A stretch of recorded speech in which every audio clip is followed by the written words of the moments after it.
آج عرب ایران سرد جنگ انتہا کو چھو رہی ہے۔ نہایت سنگین صورتحال ہے خطے میں۔ یہ آتش فشاں کسی بھی وقت پھٹ سکتا ہے۔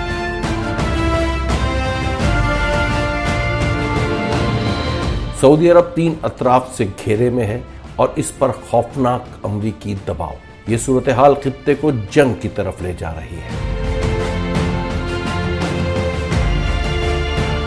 اب جبکہ اسرائیل بھی اسی خطے میں موجود ہے تو صورتحال مزید سنگین ہو چکی ہے۔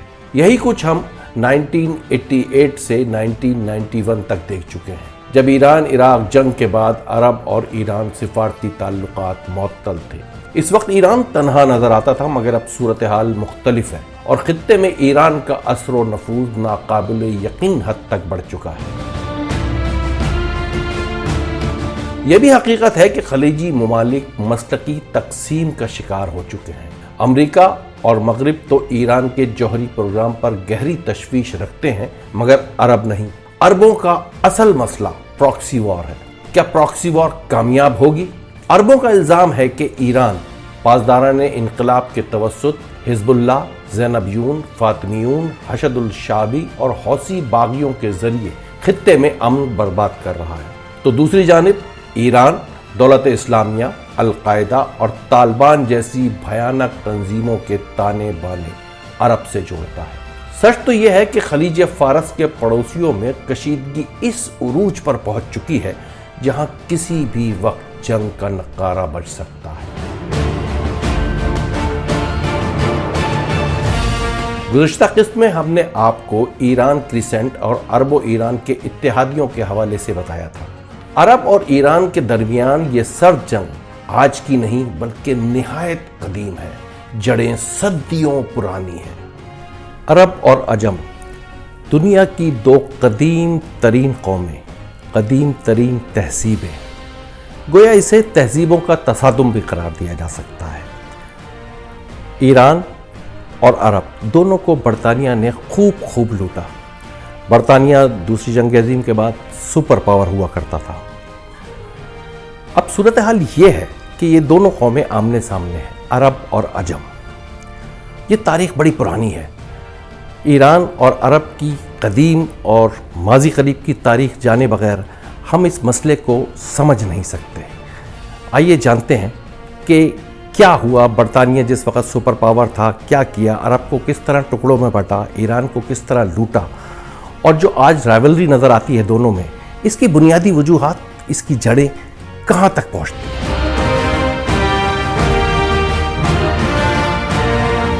حقیقت تو یہ ہے کہ عرب اور عجم کی سرد جنگ کے ڈانڈے صدیوں پہلے تاریخ میں جا ملتے ہیں۔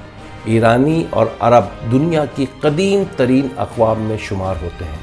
قبل از اسلام عربوں کی تاریخ پر کچھ زیادہ نہیں ملتا، آثار قدیمہ ہیں یا دوسری تاریخ اور تہذیبوں کے حوالے۔ بہرحال خطے میں عرب تہذیب کے بارے میں 3000 سے 5000 قبل مسیح کے شواہد ملتے ہیں۔ سمود، دلمون، جنوبی عرب میں سامی بادشاہت کے تذکرے۔ قبل از اسلام عرب بت پرستی، عیسائیت، یہودیت، زرتشت اور مشرکانہ عقائد کے پیروکار تھے۔ عربوں کے مقابلے میں قدیم ایرانی تہذیب زیادہ مستحکم نظر آتی ہے۔ ایران جسے فارس کہا جاتا تھا 4000 سال قبل مسیح موجود تھا۔ اس کی سرحدیں خلیج فارس سے خلیج عمان تک وسیع تھیں۔ قدیم ایرانی تاریخ کا سب سے بڑا نام دنیا کا پہلے فاتح سائرس ہے، جسے کورش اعظم بھی کہا جاتا ہے۔ اس کی سلطنت میں سعودی عرب، عرب امارات، عمان، کویت، اسرائیل، عراق، لبنان، شام، مصر، افغانستان، پاکستان اور وسط ایشیا کا علاقہ شامل تھا۔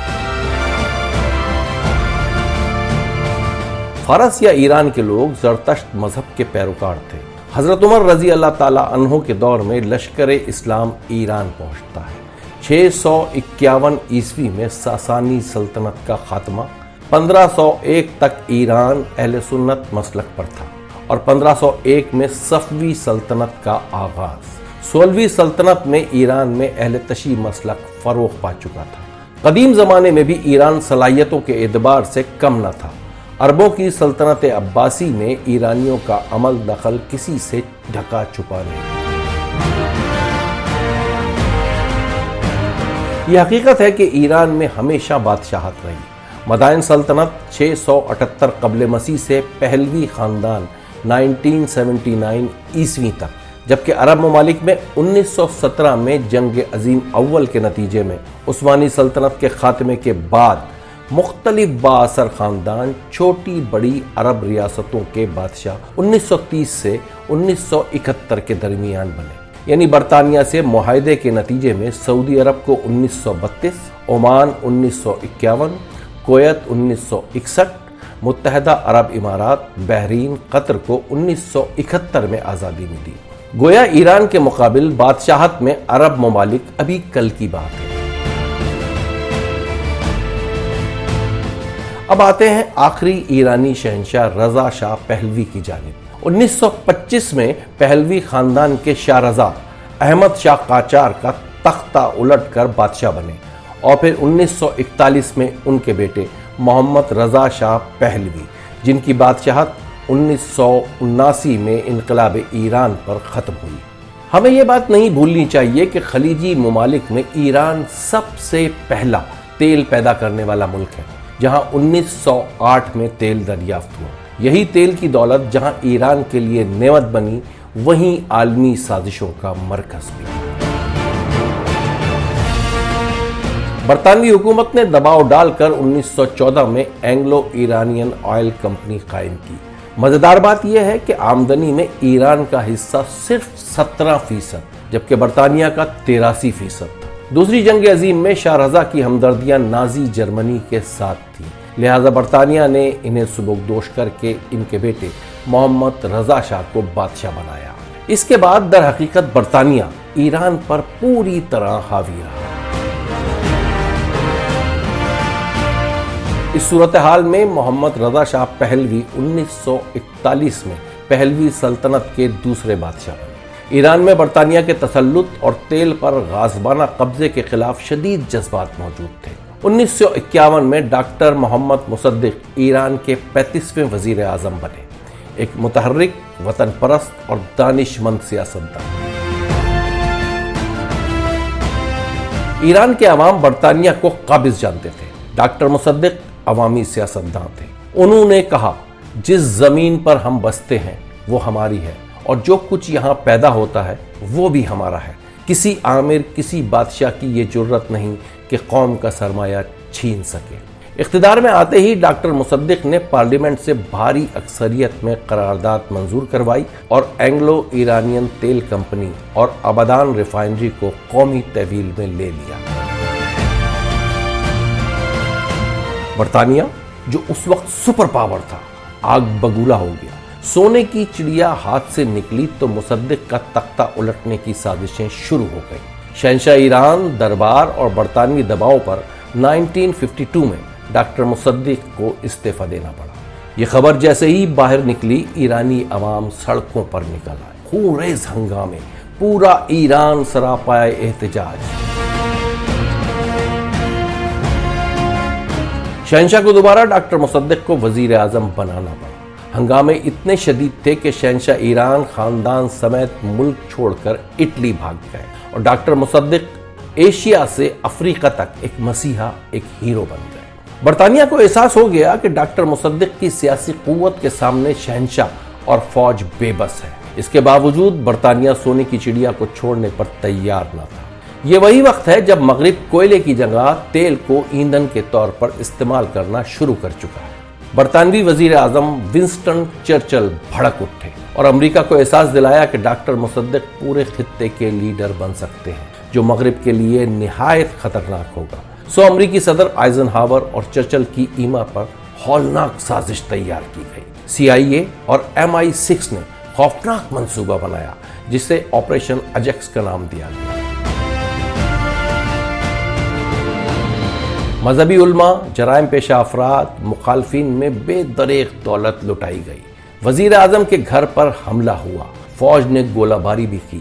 یوں برطانیہ جنرل زاہدی کو زبردستی وزیر اعظم بنانے میں کامیاب ہوا، جس کے بعد شہنشاہ ایران واپس وطن لوٹے اور ہمیشہ کے لیے عالمی اسٹیبلشمنٹ کے محتاج ہو گئے۔ ایران خطے میں صرف مغربی مفادات کا محافظ ہی نہیں بنا بلکہ مغربی تہذیب کا نمونہ بھی بنا۔ یہ ایرانی تاریخ کا بھیانک ترین موڑ ہے جہاں برطانیہ اور امریکہ نے جمہوریت کا خون کر کے ایک آمر، ایک شہنشاہ کو قوم پر مسلط کر دیا۔ یہ کوئی داستان یا کہانی نہیں بلکہ CIA خود آفیشل ڈاکومنٹس میں آپریشن ایجیکس کی پوری تفصیلات کی تصدیق کر چکی ہے۔ آپریشن ایجیکس کے خالق کریمٹ روزویلٹ تھے، اسی باعث یہ کریمٹ روزویلٹ فارمولا بھی کہلاتا ہے۔ CIA ایجنٹ کریمٹ روزویلٹ اپنی کتاب کاؤنٹر کو the struggle for control of Iran میں لکھتے ہیں، رات اندھیرے میں ایک کار میں شہنشاہ ایران سے ملاقات کی اور انہیں CIA اور MI6 کے آپریشن ایجیکس پر قائل کیا۔ وزیر اعظم ڈاکٹر مصدق کو دوبارہ برطرف کرنے کے پورے منصوبے کی تفصیلات پر بریفنگ دی۔ اسی کتاب میں کریمٹ نے یہ بھی بتایا ہے کہ کس طرح مختلف نامور افراد کو خریدا گیا اور سازش پر عمل درآمد کے لیے خزانہ کیسے لٹایا گیا۔ یہ ایرانی تاریخ کا سنگین ترین موڑ ہے جہاں عالمی قوتیں نہ صرف ایران پر مسلط ہوں بلکہ یہاں جمہوریت کے تمام راستے بند کر دیے۔ یہ اس دور کی اتنی بھیانک عالمی سازش تھی کہ اس موضوع پر بے شمار کتابیں لکھی گئیں جس میں ڈاکٹر مصدق کو خراج تحسین پیش کیا گیا۔ معروف امریکی دانشور نوم چومسکی کہتے ہیں کہ آج سب کہتے ہیں کہ مصدق درست تھا، مگر مشکل یہ تھی کہ اس نے ایک درست بات وقت سے بہت پہلے کہی۔ وقت سے پہلے درست بات کہنا آپ کے اقتدار بلکہ آپ کی جان کے لیے خطرناک ہوتا ہے۔ سچ کے پھل کو پکنے میں وقت لگتا ہے۔ یہ درست ہے کہ خطے میں مغربی قوتوں کے خلاف پہلی بلند اور توانا آواز ڈاکٹر مصدق کی تھی۔ ایرانی عوام کے دلوں میں جو چراغ انہوں نے روشن کیا تھا 26 سال بعد شعلہ بن چکا تھا، اور اسی شعلے نے انقلاب ایران کی صورت میں شہنشاہیت کو نگل لیا۔ ایران نے مغرب کی بھیانک سازشیں جھیلی اور یہی وجہ ہے کہ آج بھی ایران کسی طور امریکہ اور برطانیہ پر اعتماد کرنے کے لیے تیار نہیں۔ سازش تو عرب کے ساتھ بھی اتنی ہی بھیانک ہوئی جس کے نتیجے میں چھوٹے چھوٹے حصے بکھرے کر دیے گئے۔ عرب عوام کو ایسے منتشر کیا گیا کہ اجتماعی شناخت ہی ختم ہو گئی۔ تاریخ کی روایت جاری ہے، آج عرب مغرب کے ساتھ کھڑے ہیں تو ایران مخالف، تہذیبوں کا تصادم جاری ہے۔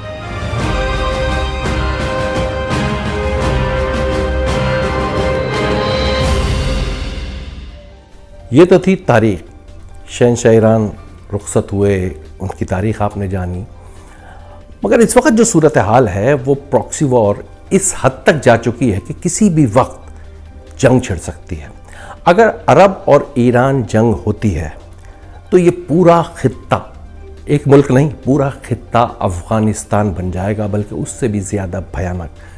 ہم جیسے ملک پاکستان اور دیگر ممالک جو ابھی غیر جانبدار ہیں، غیر جانبدار نہیں رہ سکیں گے۔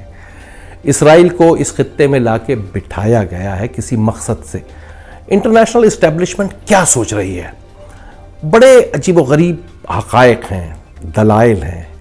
اگلی قسط میں ہم آپ کو بتائیں گے کہ عرب ایران جنگ کتنی خطرناک ثابت ہو سکتی ہے اور اس کے لیے کیا منصوبے بنائے گئے ہیں عالمی اسٹیبلشمنٹ کی جانب سے۔ اگر یہ ویڈیو آپ کو پسند آئی ہو تو اس کو لائک کریں، شیئر کریں۔ بہت شکریہ۔